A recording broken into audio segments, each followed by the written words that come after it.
ko, eventually may makakatapat din ito. Meron akong isang narinig, sabi niya. Meron akong isang narinig na binanggit niya ang pangalan na konektado sa Pogo. At alam ko na itong tao na ito, uubusin ang lahi mo. Oo, makakahanap ka ng katapat mo. Sa dami ng mga binabalahura mo, makakahanap ka ng katapat mo. Kasi ang binabalahura niya kung sino-sino. Oo. Tayo, sino ba mga binabalahura natin? Yung talagang mga balahura. Kasi siya, pati pribadong tao, binabalahura niya na eh. Tayo, ang binabalahura natin, yung mga magnanakaw lang sa Pilipinas, ilan-ilan lang yan. Mga congressman, mga nasa Malacanang, si Martin Romualdez, yan lang ang mga binabanat-banatan natin, tsaka mga dilawang ulol. If in the case, or in the event na something will happen to us, konti lang yung konti lang yung iimbestigahan mo. Sila lang ang gagawa ng masama. Pero hindi kami bumabanat ng mga local level, Pogo level, mga Chinese mafia level. Hindi kami babanat ng ganun. Kasi, let us, pinababayaan na namin yung sa otoridad. Etong mga malalaking tao, lalong-lalo na yung mga nationals, itong mga congressman na gumagawa, nagbabalangkas ng mga batas natin, mga senador, itong mga pinapasweldo natin ng mga taga-DPWH at kung saan-saan pang mga departamento, yan ang binabantayan natin at corruption at mga maling ginagawa ng mga yan. Kasi, pag inatake natin yan, ginagawa natin to para sa bayan. Ngayon, bumalik tayo, namatay. Yun ang sabi niya. Nakahanap siya ng katapat. Alam ko talaga na eventually, makakahanap ka ng katapat dahil sa ginagawa mo. Kasi yung ginagawa nga niyang pambababoy, hindi na normal. Pati mga nanay, tatay, anak, apo kasama. Oo, hindi ba? So, below the belt na masyado. So ngayon, may namatay na isang vlogger. Grabe ka below the belt bumanat ito. Grabe. So, ito, papakita ko lang sa inyo. Pakita lang ko sa inyo ng mga videos. Ito, una, pasok. Turo po kay Robin. Robin, huwag ka naman ganun. Marunong na yan ang acting sa digong ba? Bakit ba naman ang turo mo? Kulaps lang. Wala pong mas malala dyan. To the point na itong si digong nag-aagaw buhay. Di ba? Ganyan mag-content yan, yung binaril na babae. Merong isang binaril na babae, ito yun. Binaril sa ulo. Pinagtatawanan ba natin? Medyo. Bakit mo hindi pagtatawanan? Kasi ganito. Ganito, putulin ko lang tong video na to ha. Nung nakita ko yun, nalungkot ako eh. Nalungkot din ako, sabi ko. Kasi syempre kasama natin sa industriya. Although, ang ginagawa nito, hindi na vlogging. Ginagawa nito trolling na eh. Hindi naman siya nagko-content eh. Nang matino, lahat naman ng content niya fake news eh. Lahat naman, puro pambababoy lang, minumura. Kasi minumura lang niya paulit-ulit si Inday, si Baste, si Pulong, si Pangulong Duterte. Wala na siyang ibang minumura. Yun lang. Tsaka sila Robin. Basta anyone connected to the Dutertes, mumura-murahin. As in, mumurahin lang ng walang dahilan. As in, walang dahilan, walang topic. Basta mumurahin lang nila. Putangin na mo, Inday Sara. Putangin na mo, Pangulong Duterte. Putangin, tatay nyo karton. Ganun lang sila. As in, ganun lang sila. So, syempre nalungkot tayo noong pinadala si Pangulong Duterte sa ibang bansa at ikinulong. Nalungkot tayo. Pinagtatawanan nila yung lungkot natin. Pinagtatawanan nila yung lungkot natin. Nagalit pa tayo sa kanila. Tangin na ninyo. Mawala kayong puso. Hindi ba? Hindi tayo nagalit. Bagkos, pinakita natin sa kanila, mga ulul. Matapang tayo na hinarap natin yung pangkukupal nila. Ngayon, bumaliktad ang gulong ng buhay. Nakita ko na binaril. Di ako una naniwala kasi sabi ko mga fake news peddler to. The boy who cried wolf.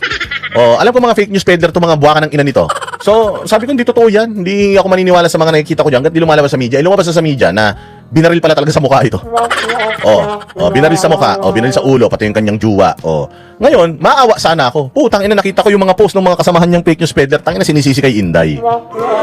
Ha? Ba't pag-aksaya ng panahon ni Inday yan? Papatay lang ng tao si Inday. Bakit yan pa? Hindi na lang yung kaaway niya si Bongbong tsaka si Martin Romualdez. Yun yung pinagbantaan niya. Sabi nila. Bakit hindi yun na namatay? Bakit ito pa? Tangina, sino ba ito? Napaka Nobel ba na tao nito? Ito ba pag pinatay mo to, mawawala ang paghihirap ng Pilipinas? Tangina, mababawasan lang yung mga sumisinghot ng matitinong hangin natin dahil masasamang hangin lang naman inilalabas ng mga putang ina nito eh. Hindi ba? Ngayon, nung nakita ko na ginagago na naman nila, pati ba naman pagkamatay nitong tao na to, maaawa ka na sana eh. Kaya lang, isinisisi na naman sa mga Duterte. Na kesyo, may listahan daw sila ng mga papatayin. Puta, may listahan pala kayo ng mga papatayin eh.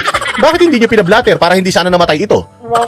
So gumagawa na naman yung mga vlogger nila ng sitwasyon, gumagawa na naman sila ng mga pag-uusapan para maisisi kay kay Inday Sara. Ngayon, pwede na naman ito na magamit sa impeachment na, kita mo? Yung bumabanat sa kanya, namatay na. Putang ina, buti sana kung lahat kayo namatay. Hindi. Isa lang naman, dadalawa lang naman. One life is too many, sabi nga nila. But then again, yung klase ng buhay na namatay, putsang inan yan, ganito ang ginagawa sa kanya nung siya'y buhay pa ha. Ganito yung ginagawa niya. Mambalahura sa mga Duterte. Sinasabi niya, gusto daw niya mag-agaw buhay si Duterte. Ano nangyari sa'yo ngayon? Wala nang buhay. Nga. Tuloy pa natin sinasabi niya rito. Dapat ganun yung nag-aagaw buhay. Diba? Huwag naman yung acting na nahimatay lang. Dapat yung nag-aagaw buhay. Diba? Parang Na pangit pa ugali. Maawa ka dyan. Maawa ka sa ganyan tao. Hindi ba? Tanongin niyo sarili niyo. Baka sabihin niyo, ito naman grabe naman to si Boss Dada, patay na kinontent pa. Oo. Oh, tang ina, sabi ko nga sa inyo, sa impyerno din naman mapupunta yan pagdating sa impyerno. Putang ina, susunog-sunugin araw-araw yan, maya. Oh, susunog-sunugin yung mukha niyan, papasok-pasuin ng bagay yan. Gano'n ang mangyayari dyan. So, dapat ba natin pinag-usap? Oh, para magsilbing aral sa mga putang ina mga kasamahan nito na ganitong mga ugali na hindi na kayo nagko-content. Okay man lang na ipagtanggol nila si Bongbong. Okay man lang yun Si Bongbong ang pinakamagaling sa buong mundo. Napagawa ni Bongbong Marcos ito. Sa sobrang galing niya, pwede na siya magtayo ng sarili niyang planeta. May sarili siyang mundo. Sa sobrang galing niya, may sarili siyang mundo. Di ba? Okay man lang yun. Maglabanan tayo ng ganyan. Si Pangulong Duterte, nung siya'y mayor, siya'y ganito, ganyan. Yung si Inday Sara, ganito, ganyan. Pero yung putsang ina, gusto mo mamatay yung tao dahil sa walang kadahilanan. Basta gusto mo lang mamatay siya. Oh, putya, tama ba yun? Oh, tapos ngayon, kapag namatay ka, binalik-balikan nito. Kasi sabi ko kasi, marami mga tao pag namatay, narinig ko lagi yan, bumabait lang ang tao pag namatay. Paano? Pag na, alam mo, mabait yan. Mabait yan. O, lahat ng namatay, ganun yung marinig mong mga kwento ng mga nasa lama. Yung bait pa naman yan, sayang. Pero wag ka. Putsya na, nung buhay pa yan, putsya, hindi siya nababaitan doon. Nung namatay na lang, yung awa niya, naging mabait na yung tao. Pero ito, hindi. Walang bait ito. Oo, parang nasiraan ng bait itong babae na to, diretso. masyadong intense. Gagawa lang rin naman kayo ng exaggerated na balita. Dapat yung ginalingan nyo na hindi kami nasasatisfied ba? Hindi raw sila nasasatisfied, gusto nila agaw buhay si Pangulo. Tapos sasabihin nila, pinagtatawanan ng mga DDS, pinagtatawanan din. Oo, tuwan-tuwa kami ngayon. Antakin mo na wala ng isang tarantado sa social media. Nawala ng isang balasuba sa social media. Di ka ba naman matutuwa niyan? Ang toxic na ng social media, putangin na ganito kamukha mo. Okay man sana. Kung kamukha siya ni Ivana Alawi, tas gumaganyan siya, okay lang. Pero kung ganyan na mukha mo, putangin na, sama pa ng ugali mo. Sa impyerno ka talaga mapupunta, walang ganito mukha sa langit, bawal to Kahit mabait siguro ito, pag pumunta to sa langit, sasabihin ni San Pedro, pangit ka, bawal ka rito. Oo, pangit ka. Kasi alam mo, ang tao pumapangit. Alam mo kung bakit? Sobrang sama ng niyan, sobrang sama ng espiritu niya, ng kalooban niya. Kaya yung nagmamanifest sa mukha niya, sabi ko nga sa inyo, at this point in time, pagkapangit ka pa rin, with all the science, hindi na kayang pagandahin ng science mukha mo, puta, budhi mo na yan. Oo, espiritu, kaluluwa mo na yan. Kapag pangit ka pa rin, sa dami ng beauty products, andyan na yung Chinchansu, andyan na Eskinol, Maxipil, andyan na yung Everbilena. Putsang ina, namatay na yung may-ari ng Everbilena, nakakagawa ng pampaganda para sa'yo. Pangit ka pa rin. Putsa, maniwala ka. Oo, ano mo na yan? Budhi mo na yan. Kaluluwa mo na yung pangit, kaya nagmamanifest sa mukha mo. Ito, itsura pa lang nito, putsang ina yan. Nagpatangos nga ng ilong to. Kala ko nagpatangos ng ilong to para para gumanda siya. Yung pala nagpatangos ng ilong para maraming bulak malagay Oh, masarap tong pakiramdam na to, sabi ko sa inyo, kasi grabe. Ilang taon na ginaganito nila si Pangulo at saka sagad. Sabi ko nga sa inyo, si Bongbong, namumura ko yan dahil sa katangahan niya. Si Bongbong, namumura ko dahil sa pagnanakaw niya. Pero putsang ina, ako, nagdadasal din ako na, putsang ina, last na tulog niya na ngayong gabi. Hindi na siya magising. Pero putsa, ano naman yun? Out of anger. Oh, dahil nga sa mga pagbibilitan niya sa problema ng mga Pilipino. Pero ito, iba Iba di mo alam saan nanggagaling yung galit Oh, hindi mo alam kung saan nanggagaling yung galit. Diretso. Huwag naman ganyan, Robin. Artista ka, pero hindi ka marunong magturo ba? Sino ba yung nag-insist dyan? Diba? Over naman! A few moments later. Ayun. Aray, a few moments later, putang ina niyan, siya ang nawalan ng buhay. Gusto niya mag-agaw buhay si Pangulong Duterte, siya ngayon ang isinugod sa morgue. Oh, tang ina niyo, buhay pa kayo? Oh. Baka naman gawin niyo pa ako suspect dyan, ha? Ano ako gawing suspect dyan? Unang-una sa lahat, pakialam ko naman dyan. Sabi ko nga sa inyo, kaya nga magpakabait na kayo. O, kayong mga vlogger na mga bayaran ng administrasyon na hindi na kayo nakakatulong sa administrasyon ninyo. Putsang ina ninyo, naninira na lang kayo ng kapwa ninyo. Tigin nyo na yan. Ito pa isa! Tatay mong karton! Oy! Tatay mong karton! Tatay mong karton! Ilalagay sa garapon na kagarapon! Tatay mo karton daw. Oo, ilalagay daw sa garapon. Oh, di ba? Oh. Sumayo ba kami ng ganyan para sabihin na, si Bongbong tanga. Mamatay ka na. Wala naman kaming ganyan pagka nag-i-speech siya, pinapahiya niya ang mga Pilipino, doon lang. Nagre-react lang tayo sa mga balita. Pero yung gagawa ka, yung gigising ka ng umaga, iisip ka ng konsepto para asarin yung mga followers ni Duterte, at saka asarin ng mga Duterte, balahurain ng mga Duterte. O ngayon, natatawa yung mga Duterte supporters sa'yo na namatay ka. O, hindi ba yan ang gusto mo asarin sila? O, yun. Yun yung matagal mo nang pang-aasar sa kanila, yun yung pagtatawa nila sa'yo ngayon. O, sino ngayon ang nasa karton? O, tatay mo karton. Bakit ba lumabas yung tatay mo karton? Kasi si Pangulong Duterte, standy siya sa dahig. Yung karton, di ba?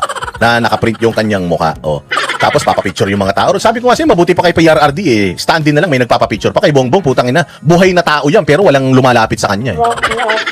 Oh, so ilalagay daw sa garapon. Oh, ibig sabihin i-cremate. Oh, kasi yun ang sabi ni Inday Sara eh. If he dies, gusto daw niya i-cremate siya. Oh, so ilalagay daw sa garapon. So she's celebrating it. She made a dance move about it. Made a video and made money dahil sa video na yan. Oh, ang problema, siya nakalagay ngayon sa kahon. Yung kahon ni hindi mabuksan kasi butas yung mukha niya. Yan. Karma. Ang tawag dyan, ang gaba, dili magsaba, ang tawag dyan, karma. Oh, karma is a bitch. Oh, ito pa isa. Ito matindi. Eto na nga bang sinasabi ko mga minamahal? Wala na. Eto na mukhang pasuko na si Digong.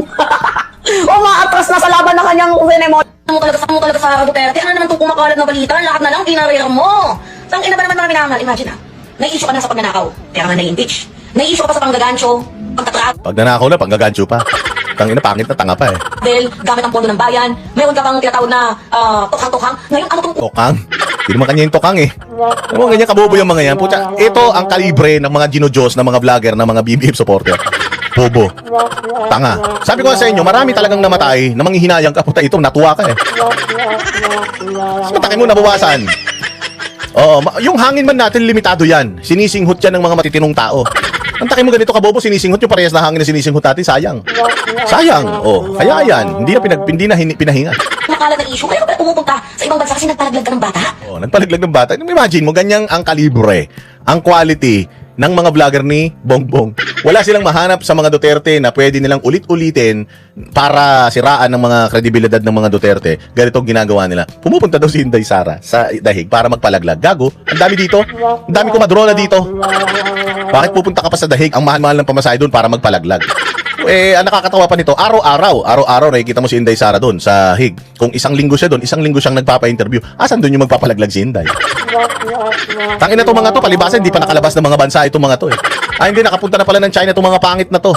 Pero hindi pa to nakakapunta ng mga bansa na may mga malulupit na mga visa eh. O yung may mga powerful na mga visa. Hindi pa nakakapunta itong mga to, kaya putay na hindi nila alam kung ano yung mga pinagsasabi nila eh. Ano pa? Uy, ang tanong ko, sino yung kabembangan mo kung totoo man tong putang inang balitang kumakalat na to? O, diba? Yun ang ano nila eh, kung totoo man to. Sinisira mo yung tao, tapos kung totoo man to. Di mo pala alam kung totoo eh, tapos kinokontent mo. Tanga ka pala talaga eh. Dapat lang pala talaga mamatay to eh. Ganito pala ang quality ng sabi ko kasi inyo, hindi ko pinapanood tong mga to eh. Nagkaroon lang ako ng interest panoorin itong mga ulol na ito nung lumalabas na sa social media yung kanilang mga yung kanilang mga pinaggagawa eh. Kaya ganito pala tong tao na to. Lagi daw tayong kinokontent nito, lagi daw tayong kinukutsa nito si Banat Bay, yung Banatero, si Pastor Kibuloy, grabe kung babuyin daw nito. Iglesia ni Cristo, grabe kung pagmumurahin nito. Oh, ayan. Ano nangyari? Ang problema niyan, yung pari mo, baka ni isang pari, walang pumunta sa'yo kung katoliko ka. Ang problema niyan, putang ina, doon sa impyerno, nandoon pa yung ibang mga pari nyo, doon ka na mangumpisal. Mainit na dyan? Mainit sa baba? Hindi, sabi nila 40 days bago siya pumunta doon sa kung saan siya dapat pumunta o samantalahin mo na, umikot-ikot ka na, mag-mega mall ka na. Pumunta ka na kung saan-saan.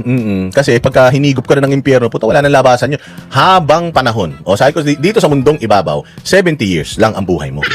70 taon. Pag lumagpas ka doon, ano na yan? Bonus na yan. Palakpakan na yan kada araw na gumigising ka. Bonus na yan. Kung umabot ka 80, hay, salamat. Kung umabot ka 90, ang galing. Kung umabot ka 100, may pera ka pa. So 30 years na yung bonus na ibinigay sa'yo. Jackpot ka na. Kailangan talaga, ang ginagawa, sinasamantala mo yun, tsaka sa mga huling panahon ng buhay mo, kailangan mahanap mo na ang Panginoon at mag-repent ka na. Dahil kapag hindi ka nag-repent, pagdating mo dun sa, i-judge ka na, ayan na nga, yung huling hininga mo na. At hindi nila nakita na nag-repent ka, hindi mo pwedeng pikain yun, hindi ka pwedeng pumunta ng recto para kumuha ka ng clearance o ng certificate, ng peking certificate na nag-repent ka, hindi Kailangan, bago ka mamatay, kailangan nag-repent ka na para at least kahit na papaano, yung kaluluwa mo may salba na. Ibig ko sabihin, mga bossing, yung sarap ng buhay mo rito sa mundo, pansamantala lang yan. Pahiram lang sa atin yan. Yan yung entrance mo, papunta kung saan ka nararapat. Dalawa man lang ang meron tayo pupuntahan. Langit at saka lupa. Kaya nga may laro Langit, lupa, imperno. Walang purgatorio. Wala pong purgatorio. Sabi nung magaling na pastor na nakausap ko, wala daw purgatorio. Yung purgatorio, ginawa lang daw yan. Para pagkakitaan. Pero walang purgatorio. Langit at lupa lang. Yun lang ang pupuntahan mo. Wala nang iba. At yun ang buhay mo talaga. Eternal yun. Walang katapusan. Kung sa mundong ibabaw, 70 years yung lifespan mo, pag lumagpas ka doon, bonus, pero lahat tayo ang pupuntahan natin kamatayan, di ba? Walang immortal na tao. Lahat tayo mapupunta sa kamatayan. So, kahit anong daming perang pagkukunin mo, hindi nun kayang i-extend ang buhay mo. Kahit gaano ka-powerful sa politika, hindi nun kayang i-extend ang buhay mo. Pag hanggang dito ka lang, hanggang dito ka lang. Bakit binigyan niya ng katapusan? Kasi binigyan ka ng mahabang panahon para ayusin mo yung sarili mo. Para maging karapat-dapat ka sa kaharian ng Panginoon. Pastor Dada. Binigyan ka ng mahabang panahon, 70 years to correct or at least man lang maging katanggap-tanggap ka. Meron kang ganong kahabang panahon. Para maging katanggap-tanggap ka doon. Pagdating mo doon, hindi ka naging katanggap-tanggap dahil hindi ka nag-repent. Hindi mo sinunod yung yung kanyang nais, yung kanyang way of life, naging ganito kang tao. Naging kang si Bongbong Marcos, si Martin Romualdez at yung mga ganid sa pera na mga politiko. Saan ka pupunta? Doon ka sa impyerno. Sabi ko nga sa inyo, habang panahon 'yun. Kaya natin pinaghihirapan yung ating kaluluwa na linisin sa mundong ibabaw. Kasi pagdating mo doon, wala nang hirap doon, 'di ba? Lagi kong kinukwento sa inyo, libre siomay doon. Libre kikiam, yung 20 pesos na kilo ng bigas na problema natin dito. Libre doon. Kung ano gusto mong kainin, Syria, gusto mo magkanin ka mula umaga, tanghali, gabi, kumain ka ng crispy pata, 3 beses ang araw, gusto mo, lahat ng karne kainin mo. Pagdating mo doon sa langit, di ka na ma-high blood doon, wala nang sakit doon. Wala na, pagdating mo doon, matiwasay ka. Sabi ko sa inyo, kung anong oras mo gustong dumumi, makakadumi ka doon. Hindi ka na mahihirapan, walang almoranas doon. Lahat ng tao doon, walang mga putok. Mababango ang mga tao doon, as in, ang halimuyak doon, parang mga milyong-milyong mga rosas, ganun ang amoy. Kahit di ka mag-toothbrush doon, di mo mabaho bibig mo.